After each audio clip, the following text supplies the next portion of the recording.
პრობლემა ეგ არის ჩვენთან, რომ იცი რა არის, იქ ხალხი რა ქვია იმას, არიან ხალხს, რომელსაც დღევანდელი ფეხბურთი რა არის? რატო არიან ეს მილიარდერები, რომ გუნდებს ყიდულობენ და კალათბურთის გუნდებს ყიდულობენ? რატო? მილიარდერია, უკვე ცხოვრების აზრი აქვს იმას დაკარგული. უნდა რომ რაღაცით გაერთოს რა და ამაზე უკეთესი გასართობი არ არსებობს. ვიყიდი გუნდს, დავაკომპლექტებ გუნდს და მინდა რომ ამ გუნდით მოვიგო ყველაფერი რა. ეს იყო იმ საქმე იმას. ჩვენთან არ არიან ხალხი, რომლებსაც ფული აქვს.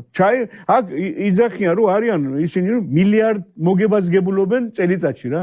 რატო არ შეიძლება რომ რაღაცა ერთი ამ მილიარდიდან ერთი 10 მილიონი იქნება თუ 20 მილიონი იქნება ლარი ჩადო ვიღაც საფეხბურთო გუნდში, რომელსაც თუ გიყვარს მართლა შენი ქვეყანა, თუ გიყვარს ფეხბურთი და რაღაცით დაეხმარე ქვეყანას. ჩვენთან რატო არ კეთდება ეს? რატო კეთდება იმას გეუბნებით აზერბაიჯანში? რატო კეთდება? აზერბაიჯანელები არიან, რომლებიც ამ იმაში ყარაბაღში ფუძდებენ.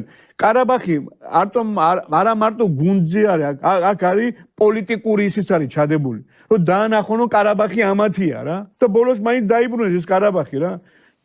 ჩვენთან კიდევ მახსოვს მე წინა წლებში რა ქვია, წინ ერთი ოდის იყო ცხინვალი იყო, UEFA-ზე გავიდა და მივიდნენ და თხოვეს რაღაცა ფული რომ დახმარებოდნენ და რა ფული ისა.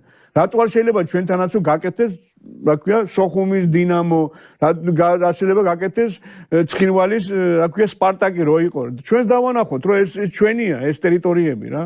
თემ სოფლიოს რა. ეს პოლიტიკური ის არის ჩადებული იმ ყარაბაღში და იმიტომ არის იქ ფული რო იდება. იმიტომ არის იმ გუნდს რო აკეთებენ რა.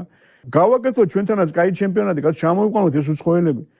ხედავთ არ იზრდება იმდენი ქართველი ფეხბურთელი იმ დონის, რომ ჩვენ ევროპაზე რო გავიდეთ და რაღაცას მივაღწიოთ რა. ჩვენ კი არა, ინგლისი ნახე რა, 80% უცხოელები არიან რა. იქაც არ თამაშობენ, რა ქვია იმას, იქაური ფეხბურთელები. თემსოფლიოში ეგრეა, მთელ ევროპაში ეგრეა რა. და ჩვენ გვინდა რომ გავზარდოთ ვიღაც, სანამ გაიზრდება, გადის ეს წლები, გავიდა 10, 20, 30 წელიწადი და ერთხელ ვერ მოხვდით იმაზე რა. კიპრი ამხელა ქვეყანა არის, თქვენ კაი ხალხო რა. ამხელა პატარა ქვეყანა არის და ყოველ წელიწადს 3 გუნდი ყავს ევროპის იმაზე. მე-15 ადგილზეა კიპრის ისა. შეიძლება უკვე ამ წელიწადს კი არა, მომავალ წელიწადს ეყოლება 2 გუნდი ჩემპიონთა ლიგაზე. და ჩვენ კიდევ ერთი ვერ გავწდით პირველ იმას, რა ქვია. და იმას ვიძახი, რომ არ არის პატრიოტი ხალხი, არ არის ხალხი, რომელსაც მართლა ფეხბურთი უყვართ. შეიძლება ფეხბურთი არ გიყვარდეს, შეგაიკაცო ფული გაქვს, მაგრამ ამ ფეხბურთში ჩადებ, ან სპორტში, ან რაღაცაში, რაღაცა ხო უნდა გავაკეთოთ რა. აბა ჩვენ ველოდებით ინოპლანეტიელები ჩამოვლენ და ქვეყანას აგვიწყობენ და ეგრე არ არის ეს ქვეყანა.